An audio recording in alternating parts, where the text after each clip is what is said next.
آپ میرے آفیسرز کو بدنام کر رہے ہو. ہم نے کہا یہ ڈاکومنٹ ہے, یہ اس کی صرف ایک نمونہ آپ کو دکھاتا ہوں, اس طرح کے سینکڑوں ڈاکومنٹ ہم نے پورے پریس میں مختلف فورمز پہ جا کے دیے ہیں. 1.5 انسنریٹرز خریدے جاتے ہیں.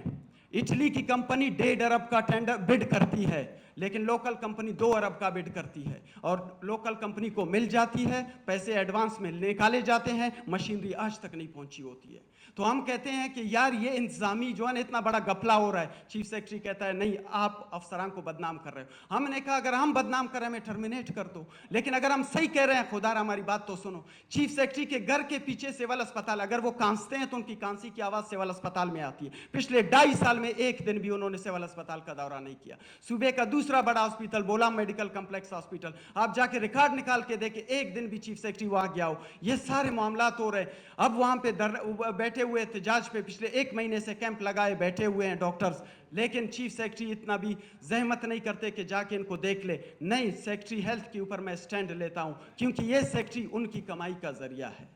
پھر ہم نے ان کو دکھایا کہ یار یہ اس طرح کا بندہ اپنے سیکرٹری ہیلتھ لگایا ہوا ہے جو 32 کروڑ کی مشینری اینجیوگرافی اینجیوپلاسٹی کی یہ 60 کروڑ میں خریدتا ہے.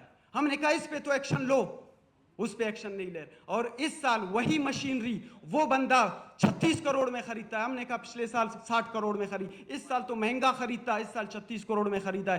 خدا کے لیے ہمارے صوبے پہ رحم کیا جائے. چیف سیکرٹری الٹا ہمیں کبھی شوکاز کرتا ہے, جو چیف سیکرٹری ہیلتھ کے ساتھ بھی زور سے بات کرتا ہے. چیف سیکرٹری صاحب ان کو آ کے جو ہے نا گلے سے دبا دیتے ہیں, ان کے خلاف 2 سال انکوائریاں چلتی ہیں. ہمارے سینئر ڈاکٹر جو 20 میں پروموٹ ہونے والے تھے, کورونا کے وقت میں مشکل حالات میں ان کو جب ملکی سطح پر ایوارڈ مل رہے تھے, آج چیف سیکرٹری صرف آپ نے سیکرٹری ہیلتھ کے ساتھ بدتمیزی کی ہے, آپ نے غلط بات کی ہے. حالانکہ وہ حق کی بات کر رہے ہوتے ہیں, لیکن ان کو سسپینڈ کیا, ان کو ڈی پروموٹ کیا, اور ان کے اوپر پینلٹیز لگا دی, ان کی پروموشنز رکوا دی, ان کی انکریمنٹس رکوا دی. یہ سارا نظام چل رہا ہے. تو ہم وفاق کے پاس خدا را یہ جو آپ نے چیف سیکرٹری بھیجا ہوا ہے, ہم اس وقت سے صرف ایک مطالبہ کر رہے ہیں کہ یہ جو ڈاکٹر مانور ناصر کے اوپر ایسڈ اٹیک ہوا, اس واقعے کو سیریس لیتے ہوئے کم سے کم ایک جوڈیشل انکوائری بنا کے ان 2 افسران کو سسپینڈ کر دے. اور ہمیں کچھ نہیں چاہیے, ہم سمپل اتنی سی بات کر رہے ہیں کہ کسی بھی انکوائری کو شفاف بنانے کے لیے آپ نے ان افسران کو کہ جن کا اثر و رسوخ چل سکتا ہے ان کو آپ کو سسپینڈ کرنا ہوگا. لیکن چیف سیکرٹری صاحب یہ بات ماننے سے انکار کر رہے ہیں. ہم بار بار کہہ رہے ہیں کہ صوبے میں ذرا جا کے آپ حالات دیکھیں, جتنے نیب زدہ افسران ہوتے ہیں وہ بڑے بڑے ہوتے ہیں, کبھی پرنسپل سیکرٹری, کبھی فائنانس سیکرٹری, ان کو لگایا جاتا ہے. جو سینئر اچھے عہدیدار ہیں, ہماری کسی بیوروکریٹ سے خدا را کوئی لڑائی نہیں ہے.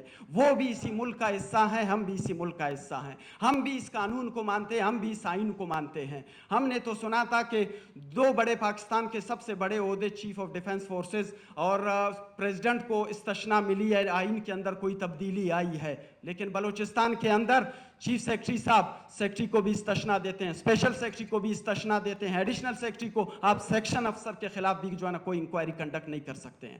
بلوچستان کے اندر ان تمام معاملات کو دیکھنے والا وفاق کا وہ نمائندہ, خدا را وفاق اس پہ ایکشن لے. ہم اس وقت جو یہاں پہ آئے تھا کہ ہم اپنے تمام